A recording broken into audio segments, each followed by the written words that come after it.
Olá, estamos no ar, esse é o Conversa na Rede, o nosso encontro semanal para debater temas de interesse da atualidade. A gente pede desculpa aí um pouquinho por conta do atraso aí, trânsito final de tarde em Blumenau, e acabou atrapalhando a chegada dos nossos convidados. Eu não vou comprometer o Marco Antônio André, que chegou um pouquinho só atrasado, mas esse aqui que foi o responsável pelo atraso maior, mas tudo bem, estamos começando, internet pode tudo. Hoje o nosso tema é a questão do racismo por conta do Dia da Consciência Negra, que foi celebrado, foi motivo de reflexão no dia de ontem. Nossos convidados mais que especiais, Lenilson Silva, suplente de vereador, ativista social, e o Marco Antônio André, advogado, que é o presidente da Comissão de Igualdade Racial da OAB Santa Catarina. Senhores, muito obrigado mesmo pela presença de vocês aqui para esse bate-papo. Obrigado, Alexandre, de novo, já estamos virando sócio aqui na casa, né? Se não pegar direito trabalhista, não tem problema. Tá ótimo, né?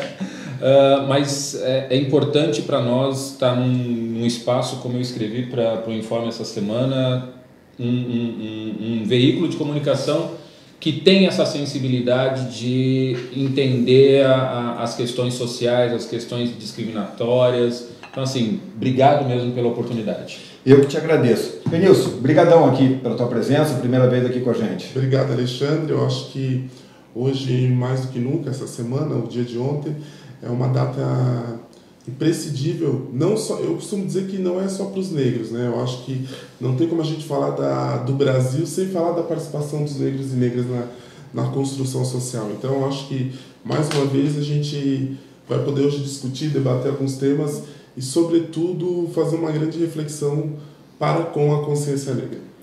Maravilha! Lembrando que nós estamos ao vivo no Facebook, no YouTube, também no Instagram. Deixe seu comentário, deixe sua opinião, sua pergunta e não esqueça de compartilhar para que chegue a mais e mais pessoas esse nosso debate. Senhores, eu até botei que nós íamos debater a questão do racismo e isso não era mimimi. Nós estamos vivendo tempos de bastante intolerância, principalmente por conta das redes sociais, mas e tem muita gente ainda que entende que estamos em 2018, que isso não é mais assunto para estar debatendo, que não existe diferença. Então eu queria propor para esse começo que vocês explicassem por que não é mimimi a gente fazer essa discussão sobre o racismo em pleno ano de 2018. De forma prática, porque eu gosto eu pelo menos gosto de ser didático quando a gente trata da questão do racismo. Eu ainda, como advogado, eu ainda preciso me autoafirmar numa sala de audiência que eu não sou o acusado, eu ainda sou o advogado. Acontece isso? Acontece. De estar numa sala de audiência e o servidor perguntar quem é o advogado que está acompanhando a outra parte.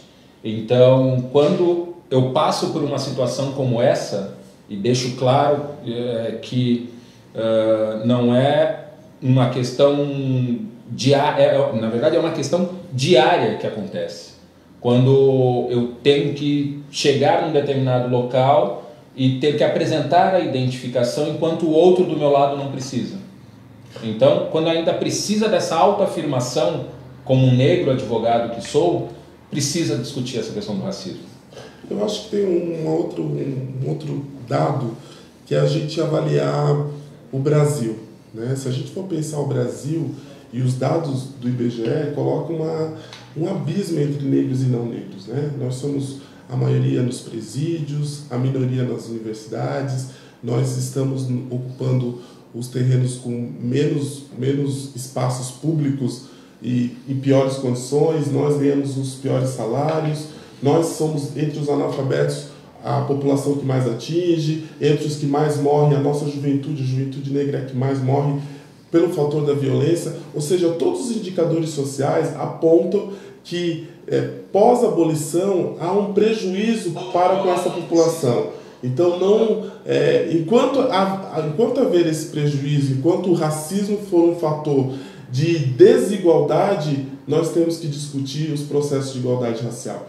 Então, enquanto nós tivermos esse abismo entre negros e não negros, em todos os setores a gente pode apontar, Né? Por exemplo, se a gente for falar da estrutura de Blumenau, quando a gente teve um prefeito negro, né? Quando a gente teve só 2 vereadores que foram empossados, ou seja, a estrutura nossa, política, dos espaços de poder e decisão, eles não são ocupados por negros. E isso ainda é reflexo do processo escravocrata. Porque concretamente, Alexandre, só para completar, concretamente, quando nos tratam como uma minoria, sendo mais de 54% da população brasileira, a ordem está inversa.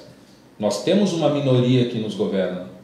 E aí, quando eles tratam a negritude como um todo, como minoria, como o Helenilson colocou, políticas públicas, quando você olha para o sistema penitenciário, 64% da população penitenciária é negra. Isso não é coincidência. De cada 10 jovens mortos de forma violenta, 7 são negros. Isso não é coincidência, né? Então, muita coisa ainda precisa melhorar. Avanços já tivemos, vamos falar desses avanços, mas, de forma objetiva, nós ainda vivemos um abismo racial no Brasil. Pois é, agora até tem uma pessoa que está, eu não sei se é fake ou não, a Sara, consciência negra, que vergonha, falta dia da consciência humana, 365 dias do ano. Eu não sei se ela está fazendo uma crítica, eu imagino que sim, e hoje a gente tem percebido nas redes sociais um discurso, que as minorias, que no caso dos negros não são nem minorias, a questão da vitimização que se coloca... Coitadismo, como foi dito na eleição. Como é que vocês encaram isso? Eu acho esse discurso um discurso interessante para a gente debater, porque falar de Dia da Consciência Humana, nós temos acordo com isso, mas nós estamos falando da consciência negra de uma população que foi escravizada por mais de 300 anos. Né, de uma população que viu a sua identidade, a sua cultura, a sua religião massacrada, de uma população que veio arrancada, sequestrada da África. Isso não é uma questão de fazer um mimimi ou se reduzir, isso é um reflexo da história do Brasil. Né? Então a gente precisa de fato se debruçar para isso. Há prejuízos para algumas populações que são historicamente oprimidas, mulheres, LGBT e negros, que a gente precisa efetivamente discutir a sua posição social. E a população negra vem tentando fazer isso há muito tempo. E eu acho que pegar essa data como uma data de expressão, né? Você veja, Alexandre, a gente teve uma vereadora morta, negra, e até hoje a gente não tem nenhum dado sobre o crime, quem matou, como matou, por que matou. Então você veja que tem uma música da Elza Soares que ela fala: a carne mais barata do mercado é a carne negra. E a gente continua sendo a carne mais barata do mercado. Lenilson, já que tu falaste do caso da Marielle, deixa eu só fazer um contraponto, que é o meu papel aqui como jornalista. No caso da Marielle, vamos lá, se fosse o mesmo perfil, ela fosse branca, você acha que já estaria resolvido? Se ela tivesse o mesmo perfil que ela tem, vereadora, ativista, militante do PSOL, né? Você acha que... Olha, eu acho que talvez ela não tivesse nem morrido. Né? A gente sabe que... A gente tem, por exemplo, dados que outros deputados ou vereadores que faziam um contraponto às milícias tinham todo um aparato de segurança, toda uma estrutura. E a Marielle não. E a Marielle estava fazendo um enfrentamento. Né? E isso está... o que a gente chama assim, Alexandre, de um racismo estrutural. Né? É aquele que a gente não consegue mais perceber, mas ele está estrutural. Então, para ela não dar segurança, para ela, se ela está mais vulnerável, deixa ela ficar vulnerável. Ou seja, a gente precisa de fato reconhecer que esse prejuízo social, que na expressão do racismo, uma chaga que ainda vem perturbando todos nós. E para fazer isso, primeiro, não tem como a gente resolver um problema se a gente não reconhecer ele. Então a gente tem que primeiro reconhecer: o Brasil foi o país que mais recebeu escravos, foi o último país ocidental a abolir a escravidão, ou seja, mais de 10 milhões vieram para cá, a conta pode chegar ao mesmo percentual daqueles que morreram na travessia. Ou seja, a gente precisa de fato reconhecer que essa população precisa de uma identidade ainda para se colocar socialmente. Meu amigo Rafael Mafra, que sempre nos acompanha, obrigado pela audiência. Rafael, dá boa noite a todos, parabéns pelas lutas diárias que vocês passam. Acredito que somos irmãos, independente de classe, gênero e cor. Blumenau, né? Colonização alemã, ela é racista? Vocês consideram racista? Você que é de fora, Marco. Bom, primeiro quero mandar um beijo pro meu filho Leonardo, que está assistindo, está lá em São Paulo assistindo. Beijo, filho. Falei? Sim. Blumenau não é diferente do resto do Brasil. Era a minha segunda pergunta. Blumenau não é diferente do resto do Brasil. Nós temos uma estrutura... O que eu costumo discutir com as pessoas? O racismo, ele é ideológico. As pessoas aprendem a ser racistas. E elas também podem deixar de ser racistas. Explica um pouquinho mais. Por que aprendem? Vamos lá. Concretamente, quando você tem uma pessoa que te interpela por conta, não te contrata, por exemplo, como eu não fui contratado num escritório de advocacia aqui em Blumenau, um grande escritório de advocacia em Blumenau, porque eu disse que eu era uma minoria na cidade. Nesse escritório, óbvio que eu não vou dizer, mas tinha um anúncio de todo tamanho, datado de 1800 e alguma coisa, como relíquia no escritório, escrito lá, vários anúncios de negros e negras sendo vendidos. E um artigo falando contra a abolição da escravatura. Dentro de um escritório de advocacia, que me chamou para fazer uma entrevista de emprego. Não é muito diferente de colegas meus em São Paulo que sofrem esse tipo de preconceito, de que quando vão disputar uma vaga de emprego num escritório de advocacia, normalmente o branco consegue o emprego. Então assim, não é que Blumenau seja mais ou menos racista. Blumenau tem as suas características com relação à questão da colonização. Mas por que não se diz na história de Blumenau que houveram negros que ajudaram na colonização de Blumenau? Que foram trazidos escravizados, inclusive. Tem um aspecto aí, Marco, que faz Blumenau ser diferente, porque há uma prevalecência da cultura germânica que quase não permite que nenhuma outra estrutura de cultura se também tenha visibilidade, né? Eu tive uma conversa uma vez com o seu Sebastião. O seu Sebastião foi um negro que ajudou a construir a Ponte de Ferro. E no 20 de novembro a gente estava fazendo um ato público ali na Rua 15. O seu Sebastião falou assim para mim: menino, eu te admiro pela tua coragem e tal, mas deixa eu te fazer uma pergunta. A gente pode entrar na Vila Germânica? Nós, negros? Então, percebe? Quando uma estrutura social da cidade... e aí a gente tem que reconhecer, claro, a colonização alemã, mas quando ela é prevalecente e não permite que outras possibilidades de cultura também tenham um caráter de visibilidade, ela acaba sendo um processo excludente. Deixa eu só dar uma de advogado do diabo. Nós estamos aí para isso. Para a gente colocar. Até houve, por exemplo, um movimento por parte, por exemplo, do vereador Jans Mantel, quando ele tentou criar lá a Semana das Etnias, aquela coisa toda. Mas mesmo assim, ainda feito de forma quase que excludente, né? Pontual, né? Meio pro forma, naquela questão pro forma. E a gente normalmente discute isso porque, óbvio, a gente quer serviço na cidade.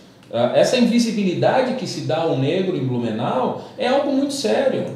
Nós estamos aqui, nós trabalhamos aqui. Aí quando que a gente percebeu que tinha negro na cidade? Porque também tem esse mito que Blumenau é uma cidade branca, loira e que não tem negro. Quando em 2008 teve a catástrofe em Blumenau, quem visitou os abrigos viram que Blumenau é negra, né? Então quem estava em piores condições de moradia na cidade, em maior risco, era uma população negra. Quem visitou os abrigos percebia que ali tinha um recorte racial também. Eu estou tentando procurar, me fugiu, e isso é uma história maravilhosa, que foi contado pelo o alemão Carlos Wagner da Lumetal, que a família dele também estava aqui na colonização, que o próprio Dr. Blumenau foi trazido por um barqueiro negro de Blumenau, que dá nome de rua, numa rua do centro, que quase ninguém sabe, está me fugindo essa... Eu não sabia dessa história. Não, que inclusive ele já era daqui, ele era o barqueiro, e é o nome de uma rua no centro. Agora realmente eu vou procurar aqui e vou achar. Eu acho que é Antônio da Veiga. Não é Antônio, não é uma rua, eu vou achar isso aí. E é uma história maravilhosa, porque mostra que, tanto que é uma né, que todo mundo apregou, é outra das tantas hipocrisias da história, apregou o Dr. Blumenau como nosso colonizador, o nosso descobridor, entre aspas, mas já tinha um monte de gente morando aqui, né? Ou seja, ele só organizou o negócio, né, do ponto de vista administrativo e político. E aí tem esse barqueiro que foi que trouxe, que já era aqui de Blumenau, e é um nome de uma rua do centro, é uma transversal da 15, se eu não me engano, e ninguém sabe, por exemplo, que o cara era negro. Então, é isso. E Blumenau tem muito isso. Você falou da Vila Germânica, né? A pessoa tem aquela coisa do alemão, olho azul, tudo, mas Blumenau é muito mais que isso, né? Muito mais que isso. Eu costumo dizer o seguinte, que a Blumenau germânica, do ponto de vista comercial, ela ainda deve existir porque faz parte da estrutura econômica da cidade. Nós continuarmos vendendo isso para o resto do país como um produto, de turismo, ok. Agora, reproduzir isso no nosso dia a dia já está passado. Até porque Blumenau já tem aspectos cosmopolita, né? Uma cidade que recebe pessoas de todo o país, de fora, uma cidade que já é uma referência para as outras cidades. Ou seja, essa cidade ela não pode mais ficar presa só na sua cultura germânica, né? Ela precisa também perceber que outras características, pessoas, culturas estão circulando pela cidade. Foi ano passado que você sofreu um ataque racista ali? Sim, faz agora. Fez um ano recente.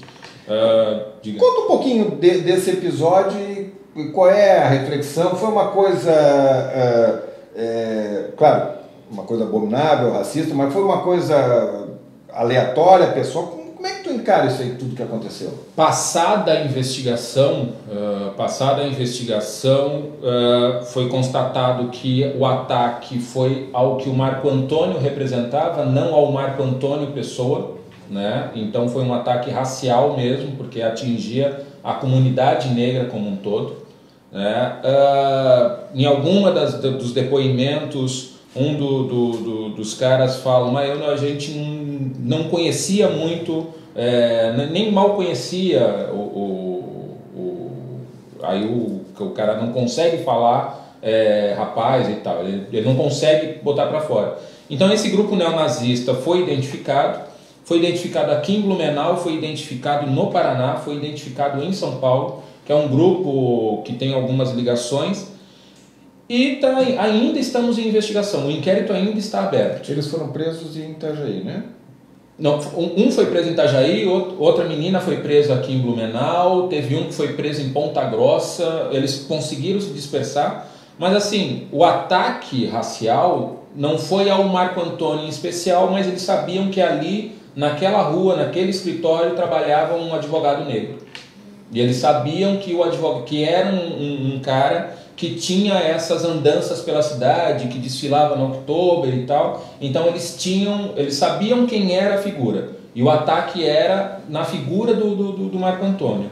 Como é que, pessoalmente, como cidadão, como é que tu te sentiu? Diminuído num primeiro momento, o sentimento de que a gente sempre está na luta pelos nossos irmãos, e quando a gente se torna uma vítima direta do ataque, o sentimento é outro. O ato racial já havia acontecido outras vezes, mas não de forma tão incisiva como foi dessa vez, né? E aí vem um sentimento de que, ok, estou fazendo o meu trabalho, eu acho que esse é o caminho que eu tenho que seguir. É um sentimento de revolta, mas também que é o seguinte, se vieram fazer isso é porque está dando certo. Porque tem que entender também, Alexandre, e o pessoal que está nos assistindo, que quando um racista como esse ataca um advogado negro, é porque ele tem certeza absoluta que eu não deveria estar nessa posição de advogado. Aí eu vou trazer mais um elemento aí para também trazer o Lenilson. Tem a ver com ponta de inveja? Não, é racial mesmo. É racial. É uma ideia de subalternidade. né? É uma ideia que o negro tem que estar naquela posição que é a posição escravocrata sempre. Né? Então ele é menor. Isso que aconteceu ali no episódio do Marco é muito sério, porque ela rompeu as fronteiras daquele racismo velado. Sim, e eles, você percebe alguém que faz um cartaz daquele, que cola na cidade de um movimento de circulação, ou seja, é quando ele começa a tornar público a ideia do ódio, a ideia do racismo. E isso é muito perigoso. E isso tornou esse episódio ainda mais sério. E mais do que isso, eu diria, Marco, tem um viés de ameaça ali. Né? Ameaça para os nossos corpos, ameaça pelo que a gente representa, ameaça, sobretudo, pelas nossas lutas pontuais. Então, acho que esse episódio, agora teve mais um episódio de uma jogadora, né, do Maranhão, sim, do Maranhão, que também foi vítima. Que estava jogando por uma equipe de São Paulo, que foi vítima também aqui de racismo aqui. Blumenau, a gente tem muitos episódios. Nós somos a cidade que pintou a gente tem uma única santa negra na Igreja Católica e ela foi pintada de branca. Quem não lembra disso? É verdade. Né? Nós tivemos um ator espancado ali num posto próximo da prefeitura. Ou seja, a gente tem aspectos que são aspectos que eu acho que colocam Blumenau numa vitrine de vexatória, mas também a gente tem muito a resistência, eu acho. Eu acho que o Marco coloca isso, eu acho que a gente tem caminhado para avanços pontuais na cidade que eu acho que tem que ser reconhecido também. O Ernesto Pereira, boa noite, o Carlos nos acompanhando e a Sara dizendo que não é racista, mas diz que... Aí entramos em outra conversa que eu acho que é importante, Sara. Obrigado, né? Apesar de a gente não concordar com a tua posição, mas obrigado pela tua participação. Ela diz que não é contra as cotas e o Dia da Consciência Negra. A diferença de cor não torna as pessoas melhores ou piores. Esse é um senso... Aí voltando àquela coisa da vitimização, esse é um senso que acabou se colocando nas redes sociais muito recentemente, né? Não há diferença, somos todos iguais, mas também por que tem cota, por que pode, por que não pode. Então, eu queria que vocês analisassem essa fala dela, né? Eu acho isso aí, a diferença de cor não torna as pessoas melhores ou piores, ponto. Mas a realidade não é essa. Eu acho que, primeiro, nós precisamos reconhecer um prejuízo que uma população teve. E isso não é, eu não falo isso com prazer, né? Eu não gostaria de falar isso, mas é uma constatação dura que a população... Foram mais de 300 anos de escravidão, gente. Nós fomos arrancados. Fui colega do Marco essa semana lá numa palestra. A gente não tem nem o direito de ter o nosso sobrenome, o reconhecimento dos nossos antepassados. Né? Você pode ter dupla cidadania. Como é que nós fazemos se eu sou da Silva? Né? Se a maioria dos negros levam o sobrenome daqueles que eram seus senhores. Né? Nós temos um passado muito perverso com essa população. E agora que a gente está tentando resgatar através da educação, com cotas, através nós tínhamos recentemente um ministério que tratava das políticas de igualdade racial. Eu costumo dizer que o Brasil só vai ser um país de fato desenvolvido quando a gente conseguir superar o racismo. O racismo ele é um elemento que é perverso não só para os negros, mas ele é perverso para a economia, ele é perverso para a cultura. Nós precisamos superar. E nós só vamos superar se a gente reconhecer realmente a nossa história. O problema nosso é que a gente não conhece a nossa história, Marco. E é justamente pegando esse gancho histórico. Porque, como a Sara está dizendo, é contra as cotas, a consciência negra, a diferença não torna... De forma objetiva, há 130 anos atrás, os meus ancestrais ainda eram escravizados. E escravizados, às vezes é uma palavra longe, mas é tratar um ser humano como coisa. Esse objeto aqui e o marco, há 130 anos atrás, era a mesma coisa, era moeda de troca. Né? Entende? Então, e aí é tão perverso isso, porque provavelmente a Sara deve ter algum avô ou alguma avó que eu não conheço a minha. Eu não tenho condições, por exemplo, de saber da onde nós viemos. Eu não tenho condição, por exemplo, de dizer para o meu filho qual que é a minha linha genética, qual é a minha árvore genealógica. Então isso é tão grave que, do ponto de vista histórico, nas escolas, por exemplo, só se discute o 13 de maio de forma tão grosseira que se comemora o 13 de maio nas escolas. Que de comemoração nós não temos nada, né? E o 20 de novembro é uma data, apesar de muitos contestarem a questão do Zumbi dos Palmares, mas é um marco de luta de um quilombola, que existem vários hoje espalhados por Santa Catarina, por exemplo, que são redutos de escravos que ainda são tratados como coisa. E assim, Alexandre, não é. Vamos questionar um pouquinho. Se a gente é metade da população, não seria razoável que a gente fosse metade dos médicos, metade dos negros ocupando espaço na publicidade, na televisão? Não seria razoável que a gente ocupasse todas as esferas num percentual, né, proporcional? E não é isso que a gente vê, né? Por exemplo, no Blumenau a gente tem cerca de 10% da população negra. As pessoas falam, mas aqui a gente não vê negro. Quem levanta às 5 da manhã, 6 da manhã, toma um ônibus, vai ver que tem muito negro, sabe? Vai ver que essa é a realidade da população negra também em Blumenau. Né? Nós somos aqueles que acordamos, somos os primeiros a acordar e os últimos a dormir. Então essa população ainda é uma população que é invisível porque a maioria das mulheres negras estão na informalidade, no trabalho doméstico, e os homens estão como operários, né? Então eu, o Marco, talvez somos expressões de negros que conseguimos furar essa bolha e começamos a galgar outras possibilidades, além de outros negros aí. Mas você sempre percebe, eu postei ontem no meu Facebook, e eu fiquei pensando, eu sempre fui o único aluno negro. Eu sempre fui o único na chapa do Grêmio único. Então tem um ar de pioneirismo na nossa história e de solidão, porque nós temos que provar para nós. E a minha mãe sempre dizia, olha, tu tem que ser o melhor, tu tem que ser o melhor, porque para nós parece que não é permitido o erro, né? Então a gente tem que sempre fazer o melhor possível. Tu sabes, eu trabalhava com uma deputada aqui da cidade, nunca eles me reconheciam como assessor. Ou era motorista, ou era a segurança dela. Ou seja, veja como a população, e é isso que eu disse que é estruturante no racismo, as pessoas não podem fazer a ideia de que um negro possa assessorar politicamente um parlamentar. Ele tem que estar nos cargos com menor prestígio, mais baixa remuneração. Veja a ideia de subalternidade mesmo, né? E eu vou além, dentro do que o Lenilson está colocando. A minha entidade, a OAB, está em eleição. Está em eleição, tanto estadual como nas subseções. Não há registro de nenhum negro em nenhuma das chapas compondo as diretorias, diretamente.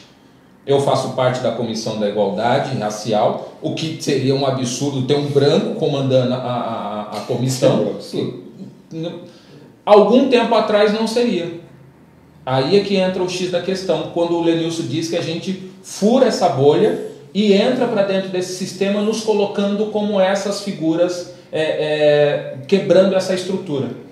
Mas assim, Alexandre, eu acho também que a gente está falando muito desse processo histórico e parece que a gente está só no negativo. Mas a gente teve avanços significativos, né? Hoje a gente consegue falar do racismo, consegue se colocar em todas as categorias, a gente já tem avançado, mesmo que ainda muito a conta-gota, mas a gente tem avançado, né? A chegada do Ministério de Igualdade Racial, que era uma pauta nossa, o reconhecimento dos remanescentes quilombolas, que é uma pauta histórica do movimento negro, as próprias cotas que a gente, ao longo da trajetória de uma geração, defendia que isso ia fazer o Brasil ter um salto, principalmente para a população negra. Então, eu acho que a gente teve aí, principalmente nos anos 2000, né, até nos governos mais populares, a gente teve um avanço nessa agenda e que a gente tem que agora assegurar que pelo menos esses avanços sejam resguardados. Deixa eu só colocar algumas pessoas que estão nos acompanhando. A Renata dizendo que a luta e a resistência de um povo pela sua liberdade não pode ser desconsiderada e diminuída. Temos uma dívida histórica e não podemos virar as costas para isso seguir em frente. Se a gente não enfrenta o racismo, acontecerá como a ditadura. Vamos dizer que nunca existiu. Obrigado, Renata. O nosso amigo, irmãozão, Carlos Silva, o discurso do racista é o mesmo de sempre. Eu sei repetir que somos todos iguais. O Max também traz uma situação que é importante dizer, que o histórico de racismo é fato aqui em Blumenau, ele fala na Europa, mas isso não é um problema exclusivo do Brasil. A gente vê nos Estados Unidos recorrentemente alguns problemas, inclusive mais violentos e tal, né? Mas também é um problema mundial e tem alguns países onde isso é muito forte. Vide a questão racial nos Estados Unidos. Sim. Vide a questão racial, vamos pegar um pouquinho mais perto, dos Estados Unidos. É uma luta constante ali, é uma guerra constante. Recentemente, há uma semana atrás, acho, mas um pouco menos, um segurança de uma boate foi morto porque impediu um cara de atirar para dentro da boate. E ele foi morto por quem? Pela polícia americana. Porque quando ela chegou, ele, segurança armado, estava em cima do agressor e a polícia chegou atirando nele. Depois que ele estava morto, constataram que ele era o segurança e o agressor era o cara que estava no chão. Então o cara que salvou as pessoas naquele bar foi morto e era negro, e o branco que foi lá para matar as pessoas saiu de lá vivo. Então é mundial esse problema. É uma questão mundial. E daí eu acho que é como os países reconheceram e fizeram políticas de ação afirmativa. Eu acho que os Estados Unidos, por exemplo, tem uma política que é mais interessante, porque garantiu a terra, garantiu nesse processo pós-abolição um processo mais generoso com essa população. O Brasil, por exemplo, a gente teve uma lei que nos libertou, e eu boto bastante aspas, mas não nos garantiu terra, não nos garantiu nenhum tipo das garantias fundamentais mesmo, né? A gente foi jogado, é como pegar os bois e soltar e dizer, olha, agora vocês estão libertos, num sistema capitalista, injusto, em que a gente teve que ir para as piores regiões, e hoje a população negra está nos morros, todas as cidades, se a gente for ver, onde que está a população negra? Nos piores lugares para se morar, né? Ou seja, a gente não teve nem a garantia da terra, que é algo que dá dignidade para as pessoas, né? O que é muito importante as pessoas, para entender essa lógica do porquê que hoje se discute uma reparação de a política afirmativa para os negros no Brasil, é que, como o Lenilson disse, uma das piores leis que já foram criadas no Brasil, que foi a Lei Áurea, muito mal e porcamente, criada para que a gente pudesse fazer mercado com a Inglaterra, porque a Inglaterra impunha que o Brasil, ainda sendo o último país a abolir a escravatura, se não abolisse, não faria mais. Foi por um viés econômico. Por um viés econômico. Faz essa pseudo-libertação desses escravos, liberte-se eles a partir de agora e todos se tornam livres. Ok. Momento posterior a uma higienização do Brasil e uma tentativa de branquear. Fazendo o quê? Abrindo as nossas fronteiras para a Europa. Quando começa a imigração europeia para o Brasil. E veja o seguinte, Sara, quando a gente discute a questão das cotas. Esses imigrantes que chegam ao Brasil recebem documento, recebem material para trabalhar, recebem terra para poder plantar, entende? E aí a gente discute a questão das cotas hoje, 130 anos depois, mas a gente não enxerga na história que os nossos imigrantes hoje, por exemplo, aqui da cidade, chegaram e receberam algumas terras como cotas. Nos Estados Unidos, por exemplo, cada negro, quando foi liberto, ganhou um burro e um pedaço de terra. Tá solto, meu querido. Agora tá aqui a terra, tá aqui um burro, te vira. No Brasil não foi feito isso. E tu percebe como é generosa essa política afirmativa, como uma saída pacífica? Porque percebe, Alexandre, já pensou se eu, Lenilson, cobrasse os trabalhos pelos meus antepassados, no sentido financeiro? Se o Marco fosse cobrar isso, né? Percebe que nós tivemos um prejuízo histórico, né? E quando alguém tem um prejuízo, alguém tem um privilégio, né? Então, já pensou se a gente fosse economicamente cobrar das famílias todos os serviços prestados nesses 300 anos dos nossos antepassados? Então, as políticas afirmativas, elas são uma saída generosa. amorosa, uma saída que diz o seguinte: nós temos uma população que ainda está com indicadores muito ruins e nós temos que agora, e perceba, tem uns mitos nas cotas que a gente precisa desmistificar. Primeiro, todo cotista tem que passar no vestibular, né? Então não tem passe livre para a universidade. Segundo, há um recorte de alunos de escola pública. 50% é reservado para alunos de escola pública. Desses 50%, o percentual do Estado, por exemplo, Santa Catarina, em torno de 12% a 15%, é reservado para a população negra. Então, perceba que os não negros ainda se beneficiam muito mais das políticas afirmativas do que, inclusive, a população negra. O Hermes Badia, lembrando que ele, dizendo que o pai dele, que você já tinha falado, Romário da Conceição Badia, foi eleito vereador na época que era muito poucos negros na cidade, né? Lembrando que o pai dele era muito honrado e respeitado pelo povo em Blumenau. Eu tenho aí 53 anos, sou, né, mais velhinho, e a gente percebe como a gente como mudou, né, num espaço curto de tempo. Quase todo mundo aqui, talvez vocês são mais gurizinho e tal, por exemplo, cresceu vendo Trapalhões. Era um programa da família, das crianças. Eu me lembro, né, passava sempre minhas férias no Rio de Janeiro, vivi uma parte no Rio de Janeiro, era lançamento do programa de férias, era ver a estreia dos Trapalhões no cinema, era uma coisa que nos marcou. E ali tinha muita piada de negro, muita piada de gay, tudo muito politicamente incorreto. Então, eu e a minha geração, por exemplo, eu sei que talvez quando eu vou fazer isso aí, talvez vocês vão me criticar, no sentido de dizer, eu nunca me considerei racista, mas eu fazia muita brincadeira de negro, né? Eu citava algumas coisas. Outra coisa, a questão do futebol, eu sou gremista, né? E a torcida do Inter tinha uma pecha de ser uma torcida predominantemente formada por negros, e então se chamava a torcida do Inter de macacada. Eu sou apaixonado por futebol, muito fiz isso. Então, o que eu percebo que por conta desse avanço na consciência, dessas questões que vocês, como ativistas disso aí, propõem, desafiam, enfrentam, a gente vai se moldando. Hoje, eu nunca mais fiz piada, aquela coisa, a gente se cuida até para falar e fica em alguns momentos até preocupado, pô, isso aqui eu não posso falar, isso aqui não posso falar. Isso faz parte desses avanços? Como é que você... A sociedade mudou. Ponto. A sociedade mudou, a sociedade evoluiu e precisamos acompanhar essa evolução. Eu uso um exemplo muito clássico. Hoje, qualquer pessoa que sai para dirigir o seu carro, ela sai sem colocar o cinto? Não. Hoje, provavelmente, há 20 anos atrás, aqui no estúdio ou na rua, em lugares fechados, haveria alguém fumando. É verdade. E hoje não se fuma mais. Por isso que eu digo que o racismo, ele é estrutural, ele é ideológico e pode ser desconstruído.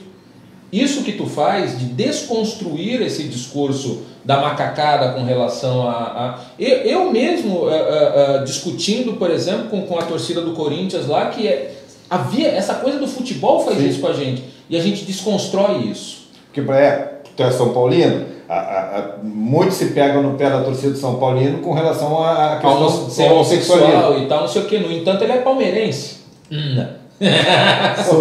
Sou líder, hein? Já vou convidar, estou precisando do palmeirense para segunda-feira do Esporte na Rede. Então, por mais que em algum momento tenha sido super engraçado a uma época, essa época se construiu dessa forma e foi se desconstruindo ao longo do tempo. Provavelmente, Alexandre, você estaria entrevistando aqui duas pessoas brancas falando sobre racismo há pouco tempo atrás. Eu costumo dizer que o racismo é que nem uma piscina. Todos nós estamos dentro, em alguma medida todos nós temos ou demonstramos em algum período racismo. Agora, alguns estão ali na beiradinha, né, só molhando os pés, e outros estão até o pescoço. Então é nessa perspectiva. Nessa questão das piadas, eu sempre digo, se tem alguém ali que não ri, deixou de ser porque é ofensivo. Eu, por vezes, tinha piada de macaco na escola.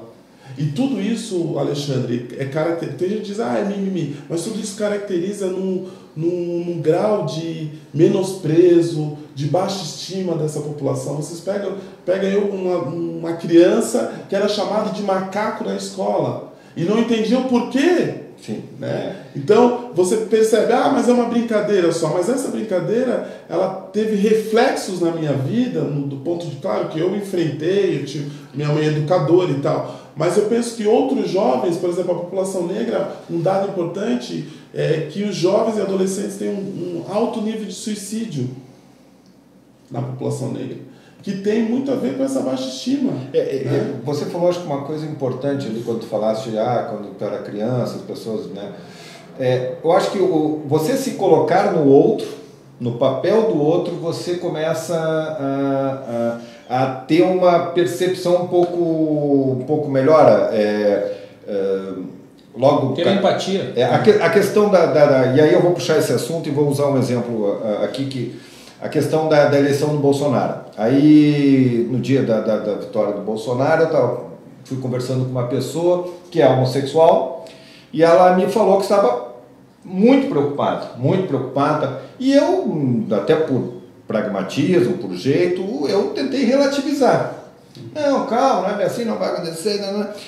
E essa pessoa disse, mas é o meu sentimento. Eu fiquei com aquilo na cabeça. É mesmo, eu não tenho esse sentimento.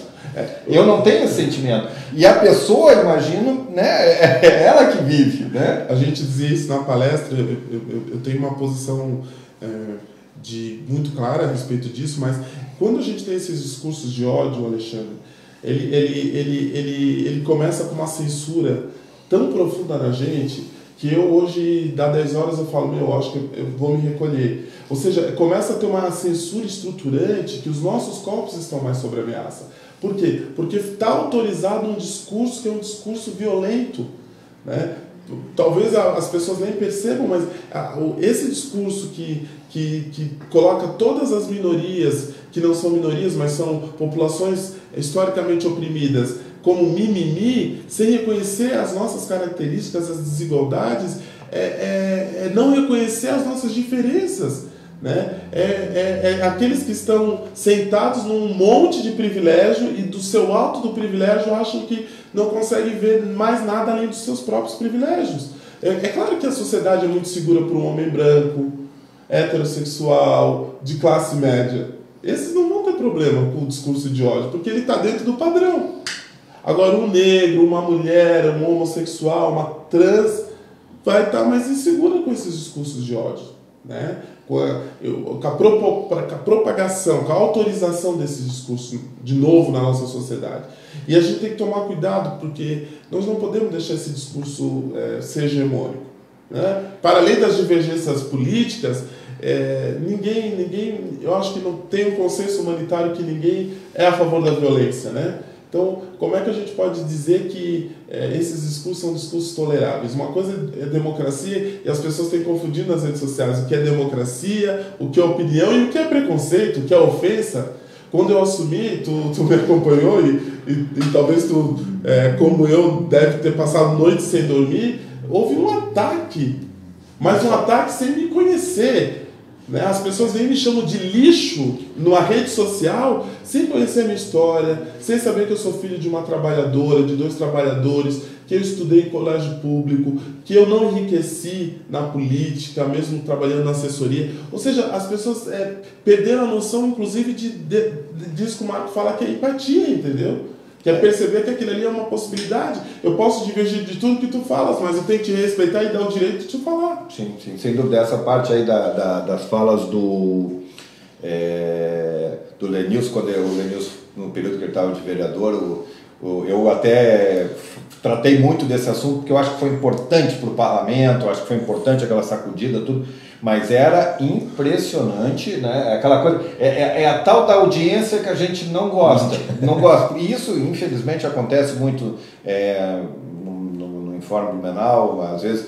É aquela coisa assim, tu botava qualquer coisa do Lenilson, sabia que ia bombar. Mas se tu for pegar ali, mais da metade dá vontade de vomitar. Como é que as pessoas podem ser assim? e se escondem atrás de uma rede social. Nosso amigo Josué de Souza, parabenizando pelo programa, Lenilson e Marco Antônio André são figuras essenciais em nossa cidade, é isso aí.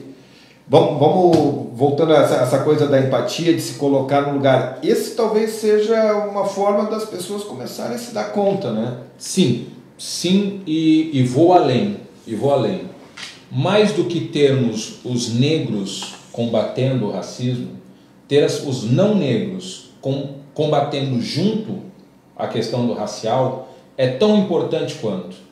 Eu estou vendo aqui um monte de gente que está entrando online, o João Paulo, que é meu irmão de fé da nossa Casa de Santo, a Pamela, o Flávio, o Carlos Silva, que é o nosso mestre tigre, que é o coordenador do núcleo de prática, núcleo de estudos afro da FURB. A gente discute muito isso dentro do NEAB. Nós precisamos, além dos negros, explicar para os não negros o que é sentir esse racismo. E é tão pragmático que quando, por exemplo, eu tenho meu irmão de santo na minha casa de candomblé, que é branco, e quando ele sofre um preconceito com relação a ele ser do candomblé, ele me diz o seguinte: eu sei o que é ser negro. Ele percebe o quanto isso é sofrido, apesar do lugar de fala. Tem uma filósofa, Djamila Ribeiro, que diz que existe uma questão do lugar de fala. Eu não tenho condições de sentir a dor do negro gay, mas eu posso ser parceiro do negro gay na luta contra a homofobia e a LGBTfobia. Você, Alexandre, é a exemplificação máxima dentro da imprensa, sendo um homem branco e tendo uma sensibilidade muito grande com relação a essas questões de discussão com relação à minoria. Deixa eu usar só um exemplo, eu até comentei antes aqui, eu pessoalmente, talvez o Lenilson não vai lembrar disso, eu achei, eu vou usar a palavra bobagem, mas talvez seja, mas eu achei um exagero. Eu escrevi faz tempo uma situação que eu escrevi inveja branca. Pode te lembrar? Te lembra disso?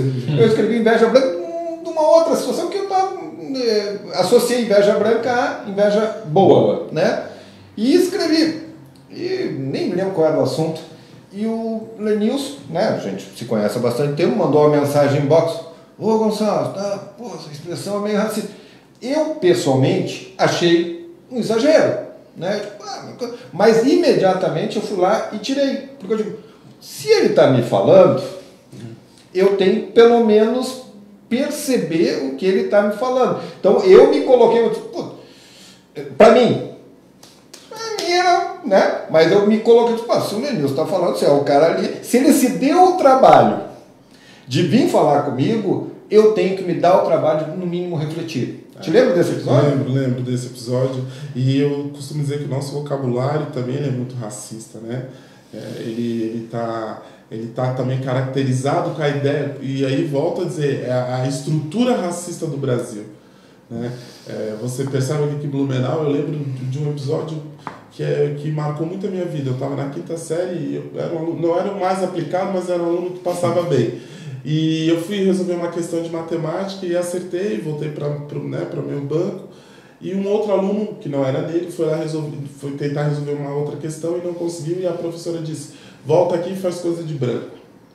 Né? Então a gente percebe que o denegrir, coisa de branco, são características de colocar essa população negra ainda como ligado a uma coisa ruim, a uma coisa negativa. E isso parece uma coisa banal, mas o racismo ele se estrutura aí, né? Ele se estrutura nessa ideia de subalternidade de uma etnia para com outra. Nós somos superiores a vocês não conseguem. Mas o que eu digo? A gente precisa, e o Marco colocou uma palavra que eu acho que é a palavra talvez desse nosso novo tempo, que é a desconstrução. Como a gente aprendeu a fazer isso, a gente vai ter que desconstruir. E tu dá um exemplo claro.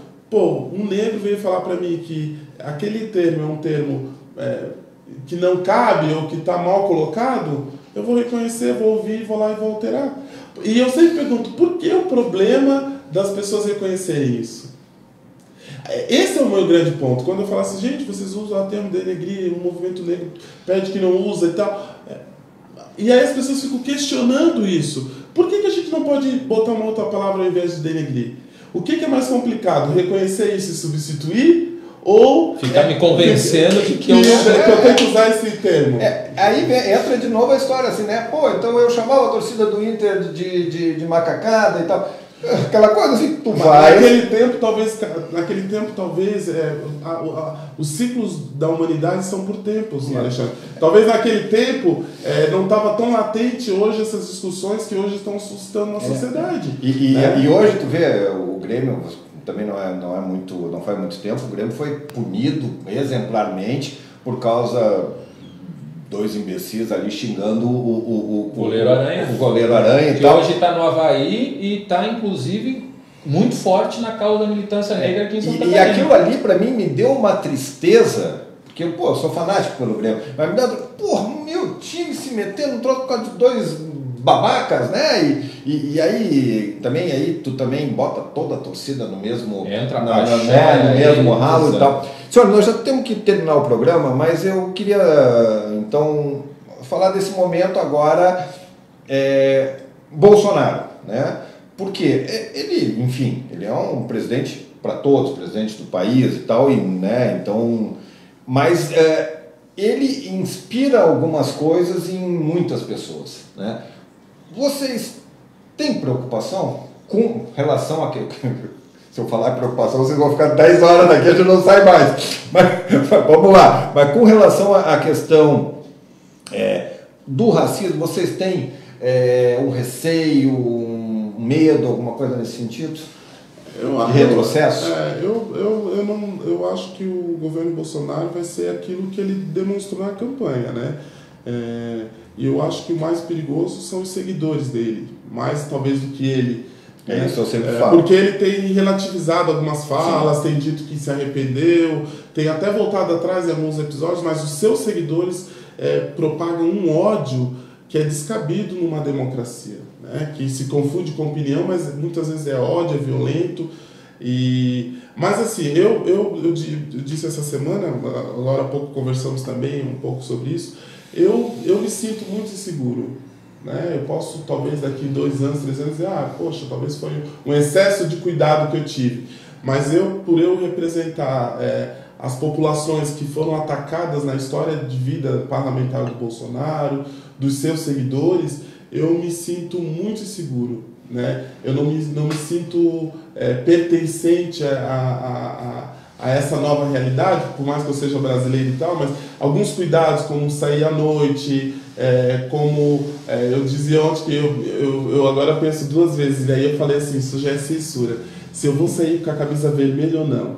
Né? Quando isso já está embutido na nossa cabeça, a censura já está instaurada. Sim. Então eu acho que eu não vou pré-julgar nenhum governo, a gente tem que respeitar os valores democráticos e tal, mas eu me sinto seguro, e como eu te disse, não talvez pela figura só do Bolsonaro, que ela por si só, pelas coisas mas que ele falou, instiga nos outros. Eu também, a minha preocupação, ele é um presidente, né? O que eu digo assim, ele pode ser maluco, mas não é burro, né? Eu sempre digo, o cara sabe o papel que ele vai ocupar, mas o problema é tudo que já instigou essa coisa. Qual é a tua percepção, Marco? Como filho de casa de santo, de candomblé, tendo um discurso, inclusive com essa coisa neopentecostal, de dizendo que nós seremos a maioria e vamos governar para os nossos, né? E tendo esse discurso, por exemplo, meu irmão de casa aqui, o Chico, que é doutor Francisco, mas carinhosamente chamado de Chico, filho de Xangô, igual tu. Chico, um abraço, ele pediu um abraço aqui. Eu tenho eu sinto essa insegurança com a minha casa de santo. Quando os tambores começam a tocar, há uma apreensão com relação a isso, porque os tambores incomodam muito, quando incomodam não pelo barulho, mas o que eles representam de fato com relação ao candomblé. E mais do que isso, a minha insegurança, e aí eu fiquei pensando no que tu me falou essa semana, Lenilson, a minha insegurança pode não ser para o Marco Antônio, que tem uma estrutura por trás que me permite ter uma segurança. Mas e os meus? E os meus irmãos? E o Lenilson, que além de negro é gay? né? Tantos outros que estão espalhados por aí. A Renata Targino, do Rio de Janeiro, ela está no olho do furacão, uma professora que trabalha muito a questão de direitos humanos dentro da escola, sendo policiada dioturnamente com essa discussão de escola sem partido, com agressões verbais muito fortes. Uma professora que até pouco tempo atrás, para nós, era autoridade máxima dentro da escola e hoje não é mais respeitada.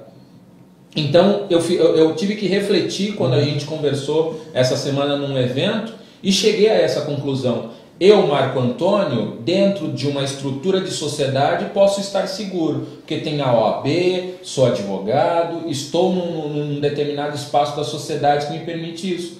Mas e os meus irmãos? E os meus irmãos de casa, outras casas de candomblé, que sofrem agressões cotidianas? Já tem relatos até de grupos do WhatsApp para perseguir homossexuais. Nós já temos aí no Brasil todo, já tem algumas coisas identificadas de grupos para mandar foto quando está no metrô, isso, né, nas grandes metrópoles, para atacar homossexuais mesmo. Ou seja, não me preocupa o Bolsonaro, como o Lenilson falou. Ele foi lá no STF, no TSE, pedir desculpa, dizendo que não, ele confia nas urnas, ele diz uma coisa, volta atrás, não foi bem assim e tal. Ele virou presidente. Exatamente. Mas aí. foi como eu disse para um advogado hoje pela manhã, que votou no Bolsonaro, mas eu não vejo ele com essas características. Mas eu disse para ele, existe hoje 25% dessa população que votou nele, que acreditam piamente de que bandido bom é bandido morto, de que lugar de negro não é na universidade, é trabalhando de sol a pino em algum lugar, não precisa de diploma universitário, de que lugar de mulher não é em postos de comando, de que escola tem que ser deixar de ser doutrinadora e vamos filmar a cara da professora. Então, existe ainda essa parte da população. Claro que o Bolsonaro foi eleito com 56%, 57%.